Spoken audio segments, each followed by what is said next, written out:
This is J. Krishnamurti's third public talk in New Delhi, 1981.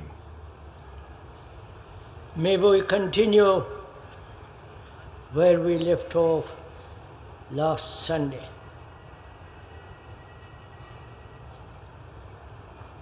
We were saying how important it is to be free of fear. We went in the whole movement of fear, desire, thought, and time. We went into that very carefully. Because without being free of fear, we make our lives a dreadful burden. Out of fear, we become very violent. Out of fear, we invent various kinds of illusions. Out of fear, we act neurotically, psychotically. Out of fear, there is no clarity of observation. So it is very, very important as human beings who have lived on this earth perhaps 30,000 years, we have carried that burden, destroying our lives, perverting our actions, playing the hypocrite, sycophantic. And so it behoves us to be utterly, seriously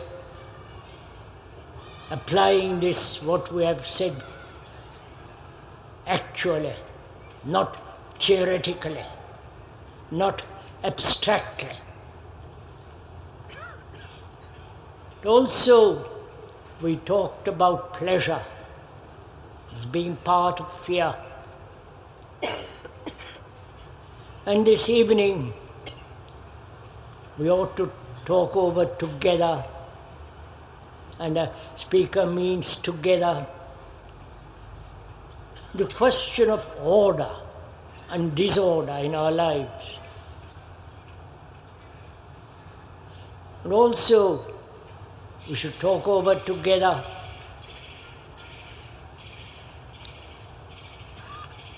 what is love, what is compassion. And also we should concern ourselves about the meaning of death. Tomorrow, if we have time, we will talk about meditation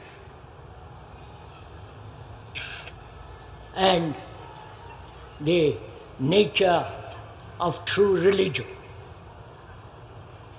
But this evening, we ought to consider together this question of disorder in our lives. All the sociologists of the world, so-called social engineers, are trying to bring order in society.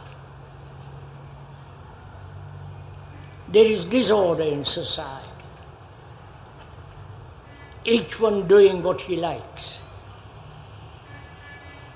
based on fear, pleasure, reward and punishment, seeking each one security, physically and psychologically, inwardly.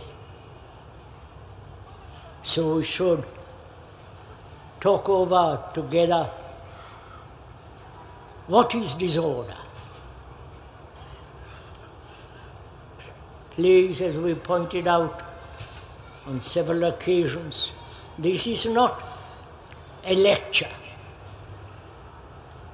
The so-called lecture where somebody lectures you, tells you what to do, what to think, how to think, and so on. But here, if we will allow it, we are together investigating, exploring into the nature of our disorder. We want order outside in our society. Order in which there is no corruption, where everyone is responsible for his act, where when you give a word, you keep that word, where you are responsible for what you are doing outwardly. Society is after all an abstraction. Actually doesn't exist. What exists is man's relationship to man. That is society. To put it very, very simply, society is your particular relationship with another. Either that relationship is based on anger, jealousy, exploitation of each other, where each one is ambitious, greedy, envious. What we are, society is.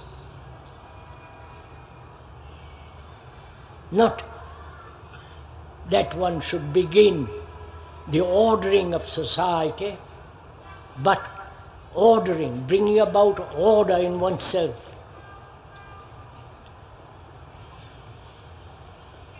You may listen to this, may perhaps see the truth of it and agree to the logical proposition that what we are, society is. Our past generations have created this society. Past generations have brought about war, and we contributing to it. So we must talk over together the nature of disorder. Why human beings who are so-called educated, sophisticated, excellent in their technology, if they are businessmen, they are perhaps fairly good, corrupt, all the rest of it. Why human beings, you and I, live in disorder in our daily life? I do not know if you ever asked yourself that question.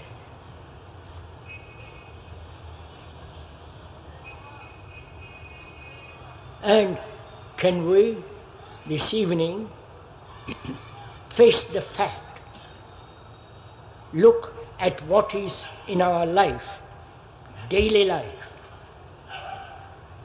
If that daily life is corrupt, dishonest, sycophantic, accepting authority. Authority is a very complex problem. But not being completely authoritative to oneself, having integrity. You mean what you say, not double talk. All that contributes to disorder. Out of disorder, you cannot have order. Please see the importance of this. We seek order out of disorder.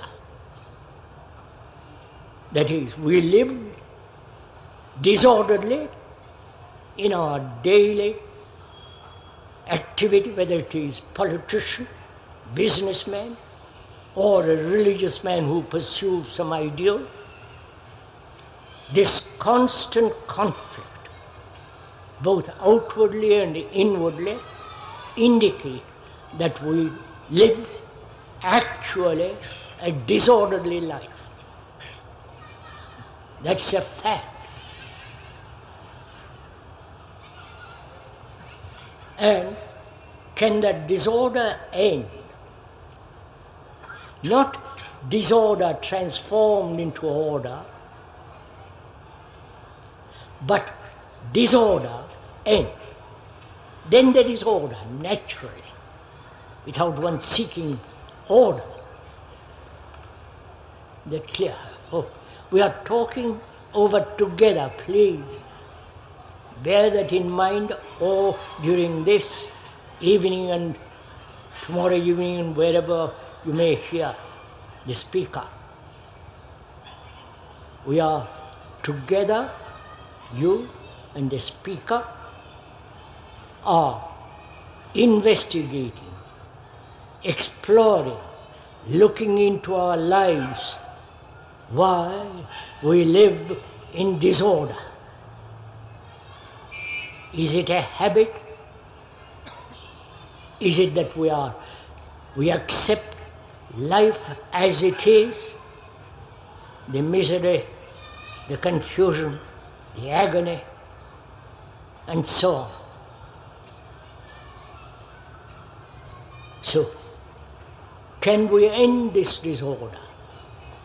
That is, conflict between man and man, the competition that is destroying the world, competing in armaments, competing who will be greater than somebody else. This constant competition in our life is part of this conflict, part of this disorder. Can we live a life without any competition? This is important to understand, please, because nations are competing for armaments, piling up our armaments, competing economically, perhaps even religiously. One guru has more disciples than the other. So there is this peculiar tendency in man to compete. As we pointed out the other day, the Eskimos in the northwestern Canada never knew what competition was till the Americans introduced it. And also, when we blindly accept authority, it's part of this confusion. The authority of the law is one thing, and the authority of an ideal, the authority of a principle, in which there is always this struggle, always this dichotomy, the division between what is and what should be, the struggle to change what is into what should be. That's also part of conflict, part of disorder. But if you observe what actually is, that is, if we observe that each one of us is envious, please listen to this. Give your attention, if you don't mind, for a while. Consider what is being said. If we are envious, that's the fact, that is what is. The non-sentiment or the reaction that we should be not envious is not a fact. What is a fact is that we are envious. to understand that, to go into it, and to hold it as you would hold water in a vessel, to remain with it, and not try to transform it. The very desire to transform it is a part of our disorder, because we are always running away from actually what is. So, can we have a mind, a heart that is completely free from conflict? You may hear this and say that's impossible. Life is conflict. As a tree in a forest struggles for the light, so we, human beings, have to struggle, have to fight, have to do all the unhappy, miserable, dishonest things we do. We have accepted that as our norm, as the way of life. We never have questioned it. I do not know if you have not noticed that man, though he has developed extraordinary technology and so on, but man throughout the past ages has remained more or less what we are: angry, killing each other, arrogance, despair, frightened, all that. We have changed very, very little. From the ancient man of 25 or 30,000 years ago, we have changed very, very little.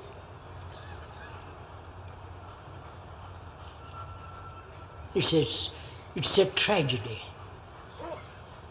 that we live this way. Living this way, then we seek God.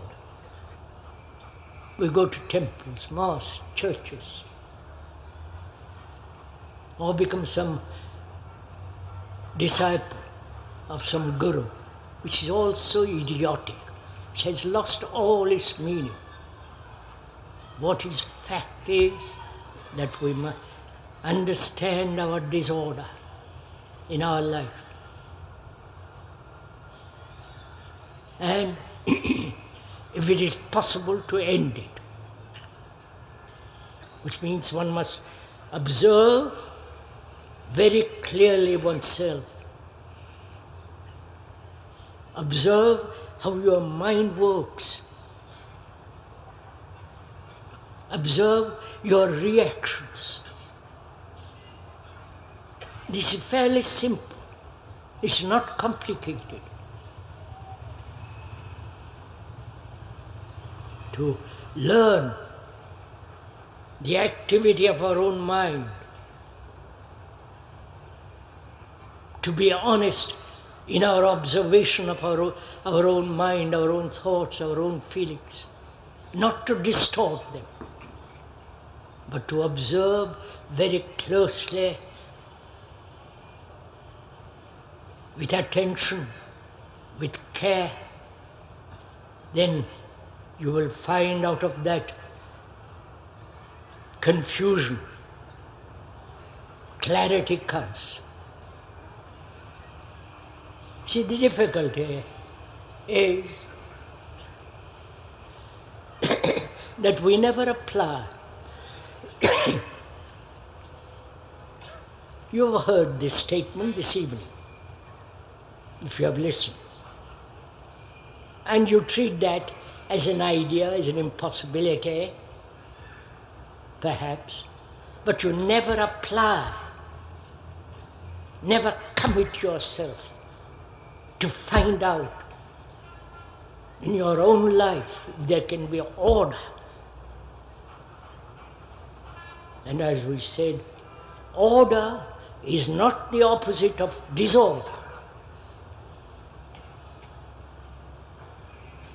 We create the opposite because that way we think we can escape from disorder.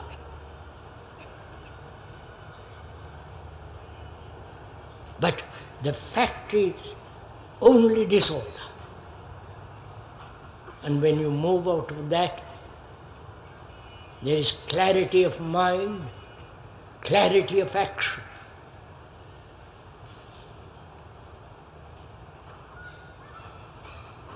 Will you apply all this or merely listen, shake your head in agreement or disagreement, or say it's impossible, but to listen to the truth of it, act, apply, commit yourself. Otherwise, we are pursuing a dangerous course.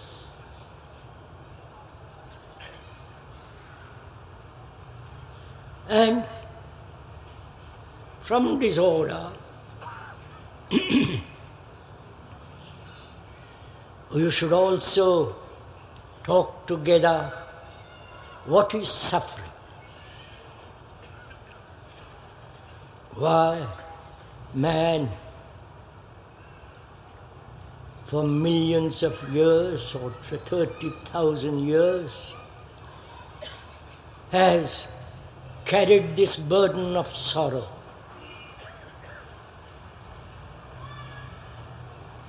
There is not only personal sorrow, but the sorrow of mankind.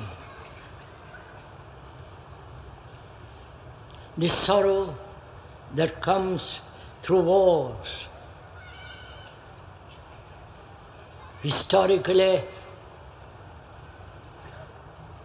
there have been 5,000 wars. That is war every year. And that war has brought about immense sorrow. How many wives, women, mothers have cried. There is the sorrow of poverty. You know the sorrow in this country where there is overpopulation, about which we do almost nothing. We talk about it. There is the sorrow of this poverty. Not only physically, with us little food, few clothes, and the rich are richer, and the poorer seems to get poor. There is the sorrow of ignorance, not the ignorance of books, of knowledge, but the ignorance of one's own mind. The ignorance that prevents us from acting righteously, honestly, truly. There is this sorrow of personal man or the wife who loses his son,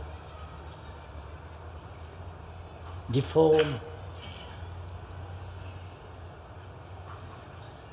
There are the tears, the agony of loneliness, the despair of something that you have lost, upon which you have relied, to which you have been attached. There is the sorrow of not being successful, of not climbing the ladder.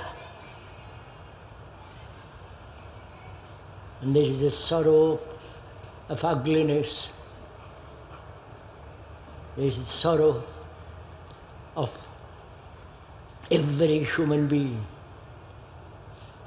These various activities that bring about sorrow are not different. There is only sorrow. That is, there is personal sorrow, there is the global sorrow of mankind which has lived for so long, slaughtering each other, maiming each other. The terrorists world over are creating such great sorrow. The politicians with their particular theories, either it's Marx or Lenin or some monetary principle, is also bringing great sorrow. And we have never been free of this sorrow. We carry it till we die.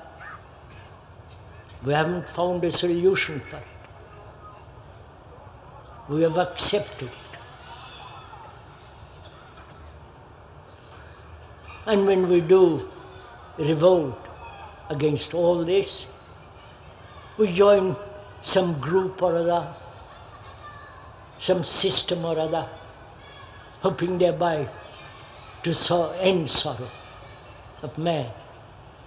But they have never succeeded through institutions, through foundations, through politics to end sorrow. So together, this evening, if we will, go into this problem. You know what sorrow is. Everyone goes through sorrow of some kind or another. One has shed tears endlessly. And when there is sorrow, we try to escape from it. We go to temples, mosques and churches,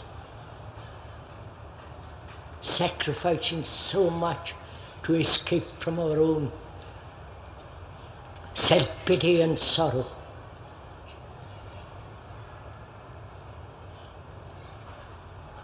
And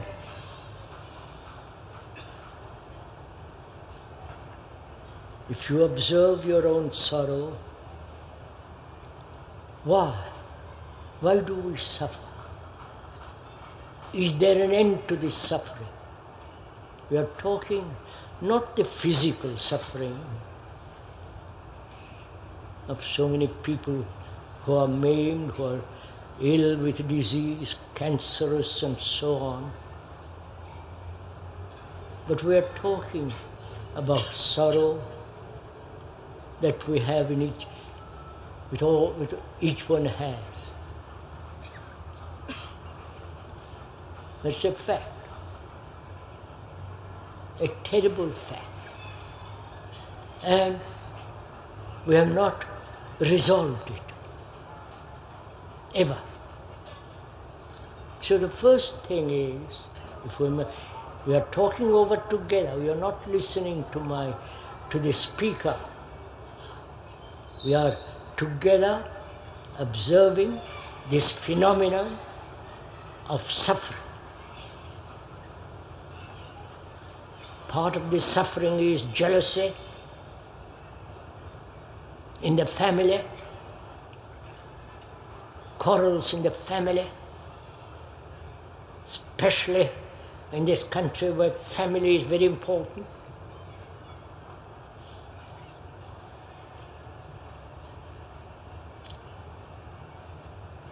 Why have we put up with this sorrow? Is there an ending to sorrow? So we'll find out together. Please, I mean together. You're not just listening to a talk. Because a mind that suffers cannot love. A mind and a heart that is always aching in loneliness cannot have compassion with its extraordinary intelligence. So together, let's inquire if it is possible to end not only our personal sorrow, but the sorrow of mankind.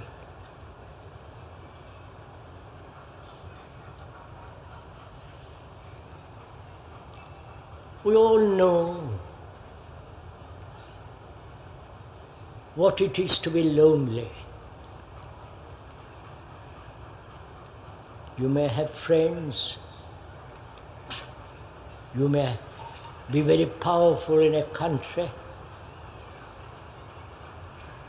you may have all the wealth of the world, but there is always this fear of being lonely.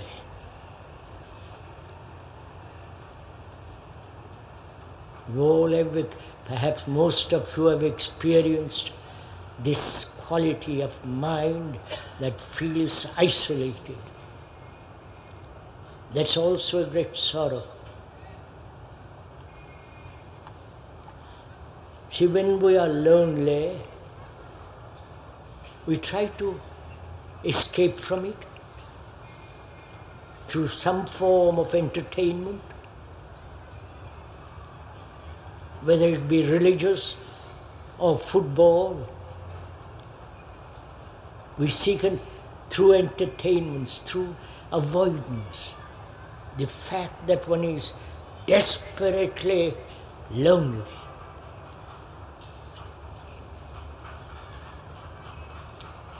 With its enduring sorrow. Now can we together look at that loneliness? Look at it. Surely you know what it means to be lonely. Now, not the word. The word is not the fact, right? The word is never the thing. The word loneliness is never the actual feeling. This tent, the word tent is not the actuality. So don't let us get confused between words and the actual. We are talking about the actual, not the word, not the semantic meaning of the word, and arguing about the word, but looking at the fact of loneliness, knowing that the word is not that feeling which brings about such despair, such anxiety, such fear. So we are looking not at the word, but the thing itself. The word indicates, but the word is not the actual. I hope you understand all this.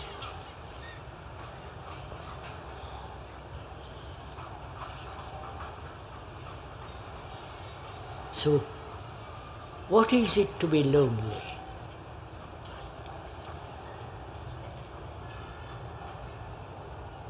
Is not all our activity self-centered?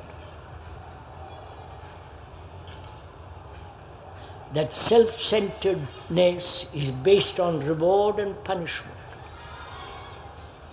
Each one is looking for himself, his position, his power, his arrogance, He's cultivating this loneliness. And that loneliness appears with extraordinary vitality and strength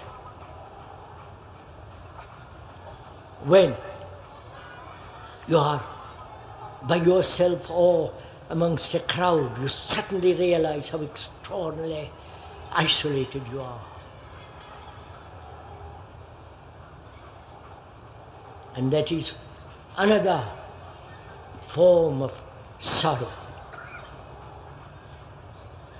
So let us together examine what is sorrow.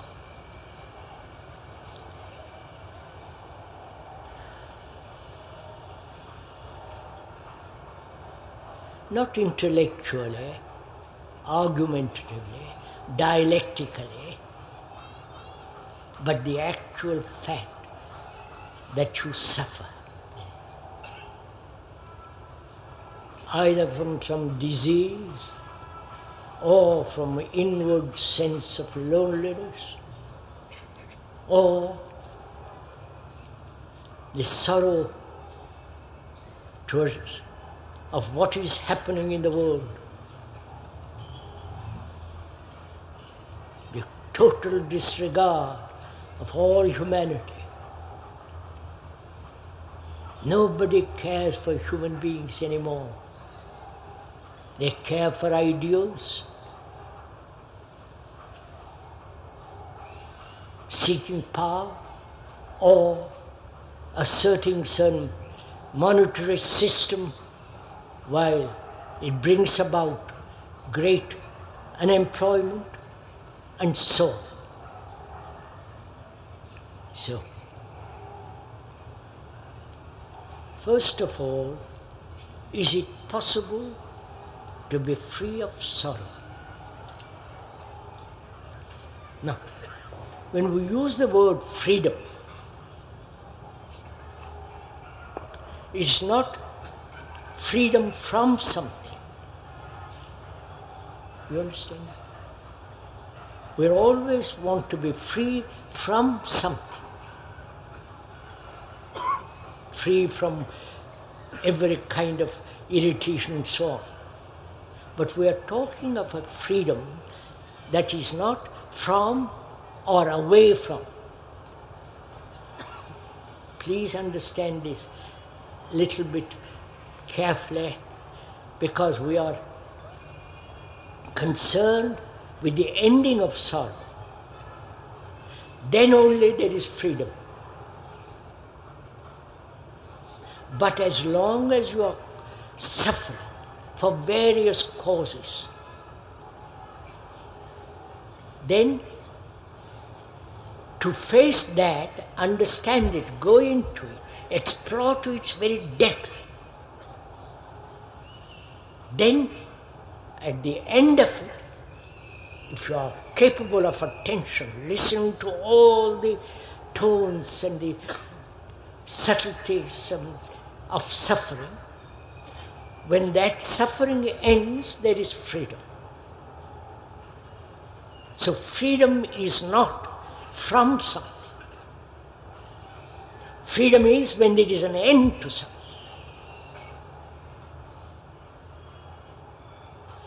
That is,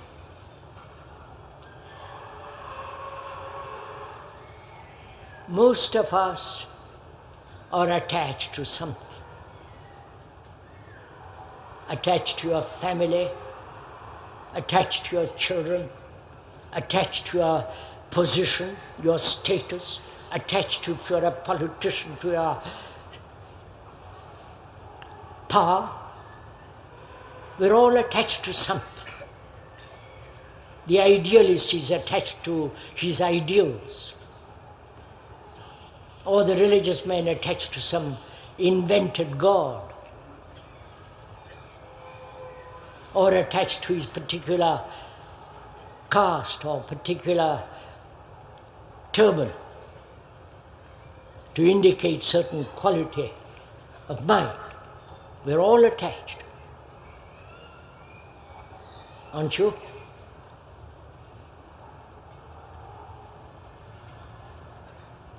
Attachment leads to corruption. Right?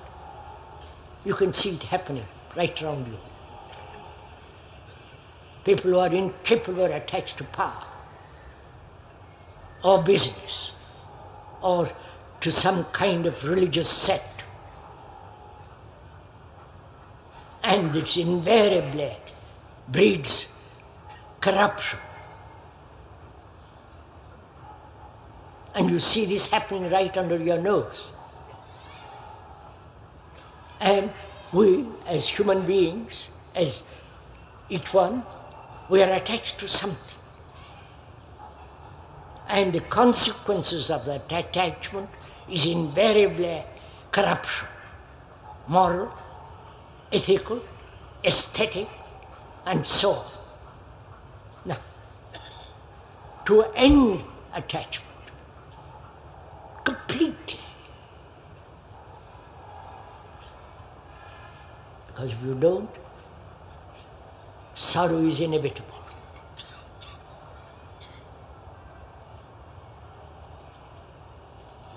And when one suffers,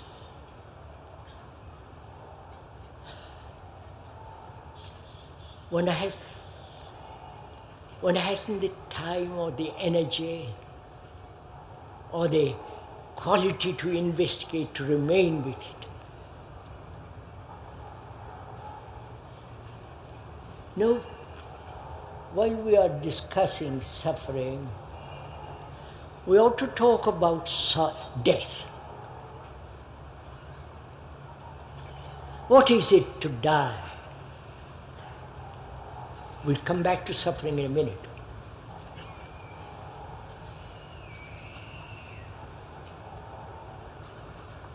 You see somebody, I see my son die from disease, accident, or some fatal injury. I see him die. And I shed tears out of my loneliness, out of my attachment to him.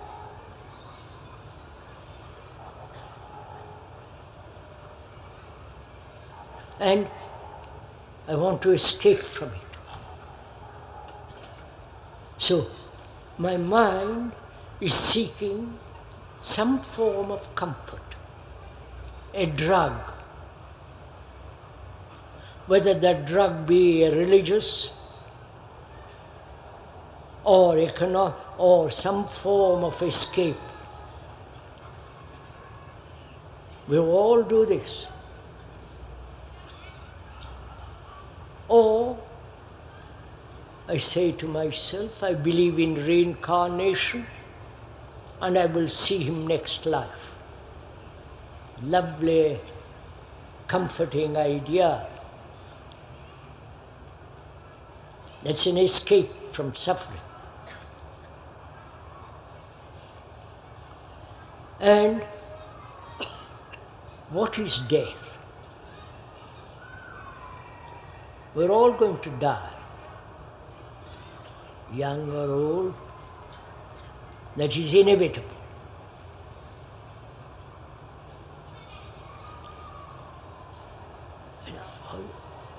Are you all prepared to listen to all this? Interested in finding out? Or are you all too tired at the end of a day? Can I go on?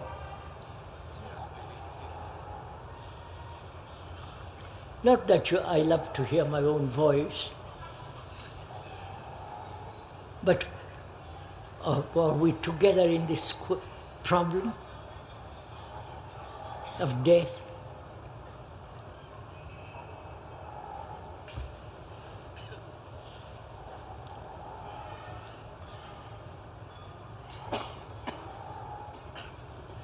Have you ever ended something without a cause,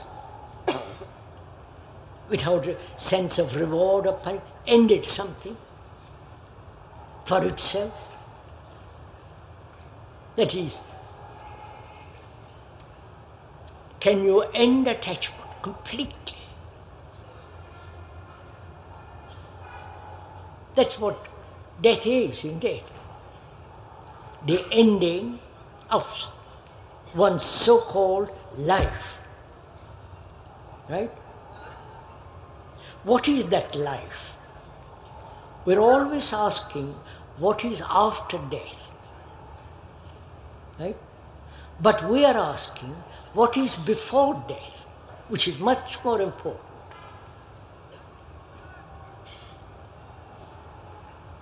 What is before death? The life that you lead. What is that life that you lead every day of your life? Misery, confusion, the sense of having no love in your heart or wanting love, the struggle, the conflict, the anxiety, the depression, going to an office from 9 o'clock to 5 o'clock, every day of your life till you're 60 or 65. And you must go to the office because you're responsible for your family. This is your life. Calling yourself by various names according to your sect and tribal division.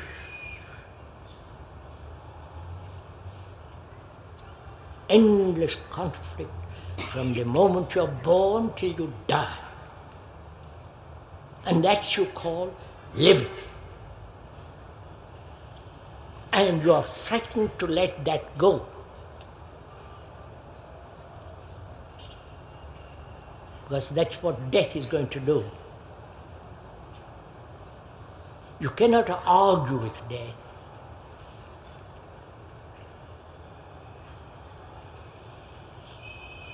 And in inquiring into the nature of death, we must also inquire, if you are paying attention to what is being said, into the quality of the brain. Our brain, which we have now, is not yours or mine. It's the brain that has evolved through millions of years. Please do pay attention to this little bit. This brain has evolved through time, through experience, through knowledge, through various incidents, happenings, through all these century upon century. It's not your brain.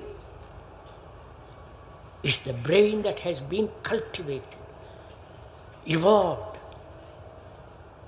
to come to this present state. And that brain is functioning partially. That is, if you are a technician that's working in that system, partially. If you are a businessman, again partial. Or a religious person who is simply concerned with some fantastic illusions, again partial. Are you aware of all this? Are you aware that your own brain, not yours, that your brain is all the time occupied with something or other. And that brain has evolved through experience, knowledge, memory, thought, action. Therefore, it's caught in a very limited area of knowledge.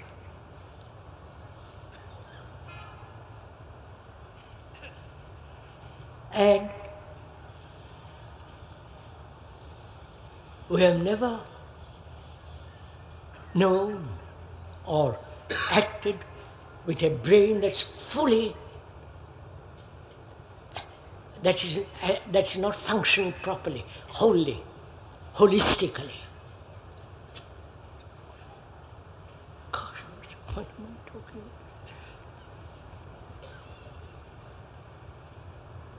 about? Are you following all this? Verbally, but not actually aware how your brain functions. When you are attached to something, is partially functional. When you are specialized as a surgeon, carpenter, a businessman, which we have broken up life into various categories, that's also acting partially. To find out whether this brain, which has an extraordinary capacity, or this brain which is infinite, but we have reduced to a very small part and living in that. And that we call living. Right? You're following all this? The living, which is daily travail, fighting, struggling. So we must be more concerned with before or rather than after death. Whether the life that we live can be radically changed. For God's sake, listen to all this.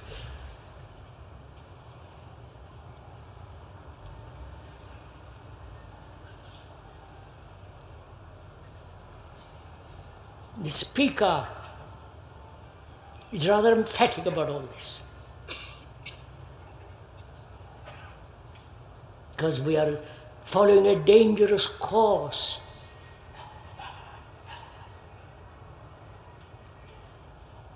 So it's far more important to understand our daily life, what happens, than rather what happens after death. If you believe in reincarnation, that's part of your tradition. That tradition says, live righteously now and you'll be rewarded next life. You'll have a better palace. You'll have more money. You'll have better position. You will be nearer to God. If you believe in reincarnation, what matters is how you behave now. What you do now. But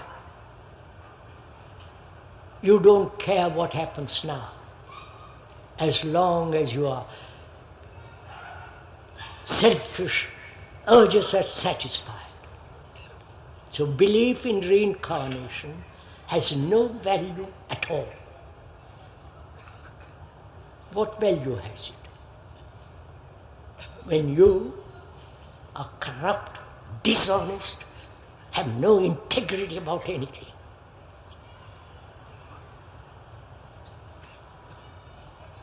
So, the point is, please listen to this. Can you live psychologically with death? Not commit suicide, I'm not talking about that. Psychologically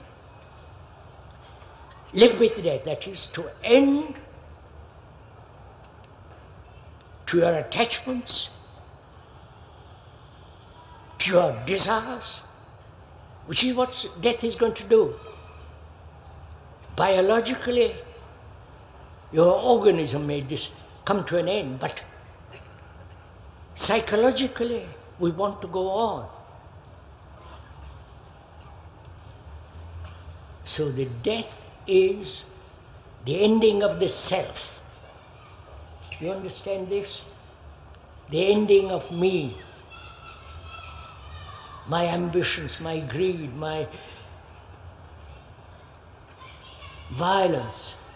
So to live with death means to live without violence, to live without attachment. Then you will see, if you do, death and life are not separated. That is, to end is to begin. Oh, you don't understand.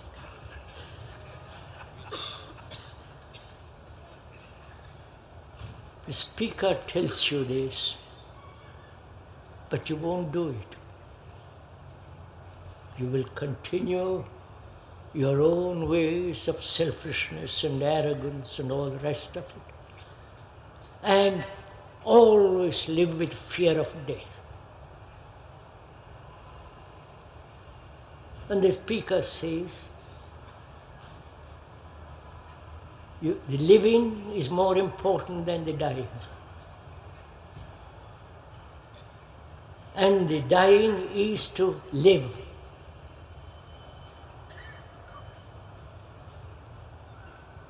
And we must also go into the question of what is love, because they're all interrelated.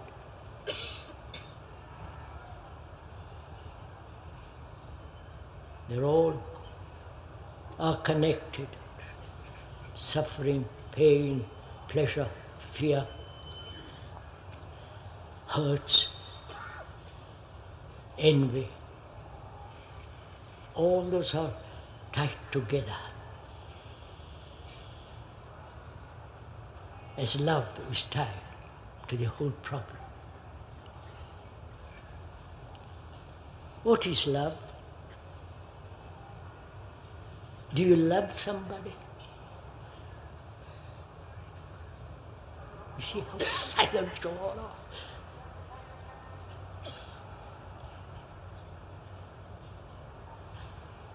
What is love? Does it exist at all in this country? Don't say, does it exist in the West? There's an avoidance of the question. Do you love? Or you're attached?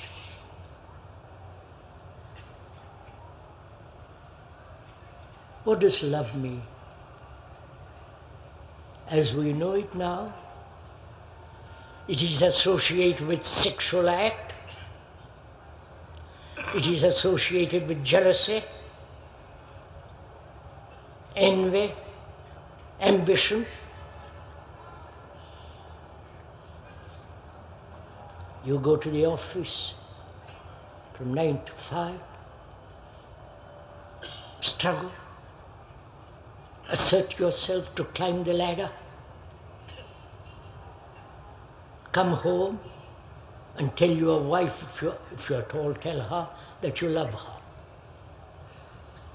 There, in the office, you're ambitious, greedy, cheating people, bribing people, corrupt there, and come home and say you love. Right? See the total contradiction. Please, this is important to go into this. Don't go to sleep.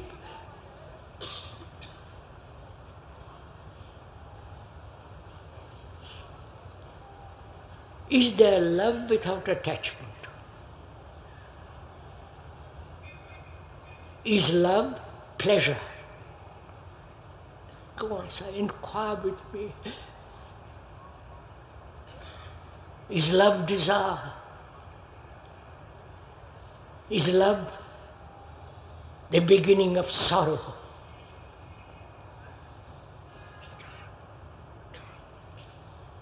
If or when there is sorrow, pain, grief, ambition in one hand, and you have the other, you say, I love. Your ambition destroys love. Your jealousy prevents love. Love is not desire, nor pleasure.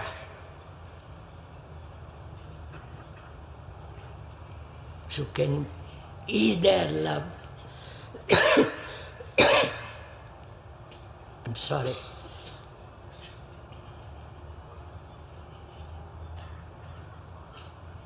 Is there love without hate? Or hate and love go together? So find out, apply, inquire, put your hearts in to find out. Because without love, you have nothing. You may talk about the Vedas, go to the temple with utter devotion,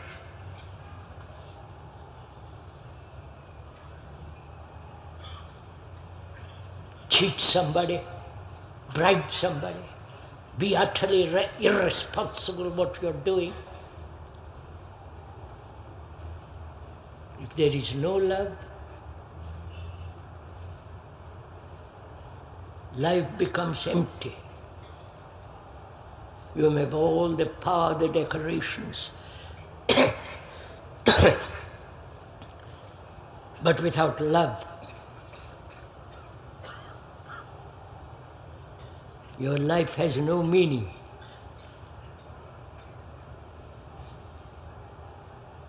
So what will you do?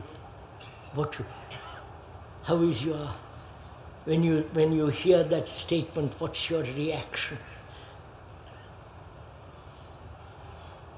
You see, with the ending of suffering, there's passion. Not lust, passion. And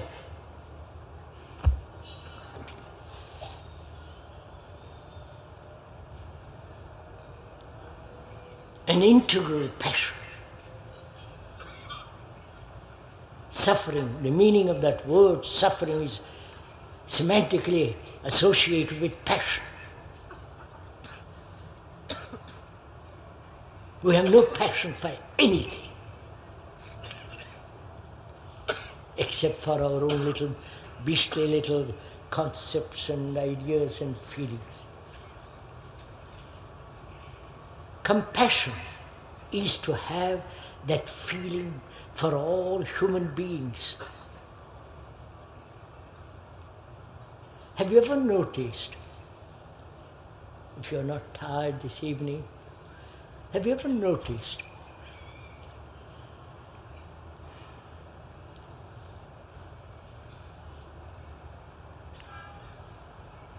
what we call intelligence?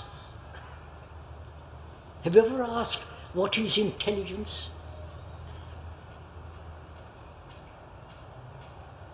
We're not talking of dialectical intelligence, that is, the argumentative,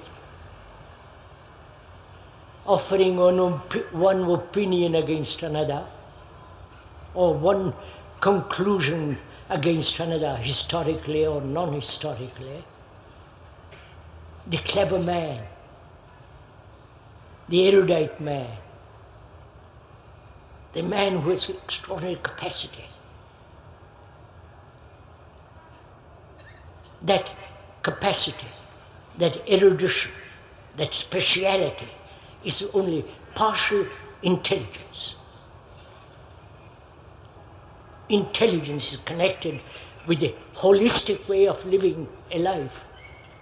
You understand the word holistic, which means living integrally, wholly, not partially, not a life that's broken up.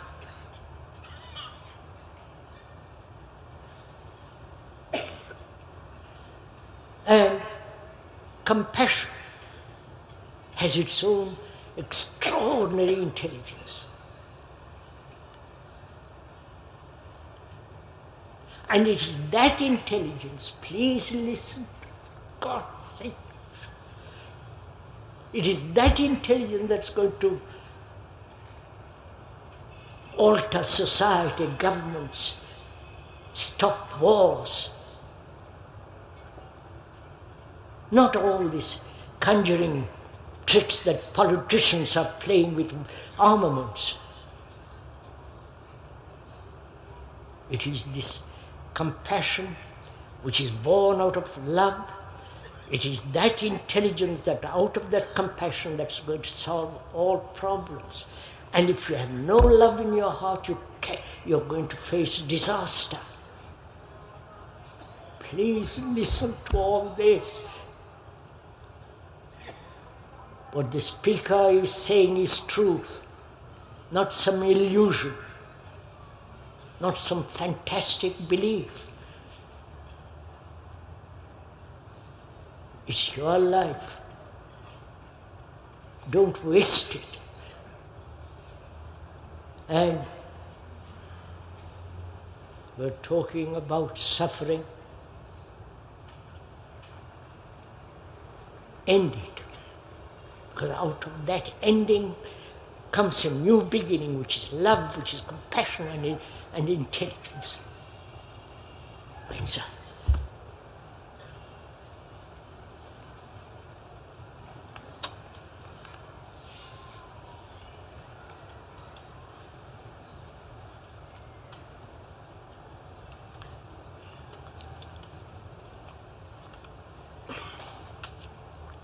May I get up?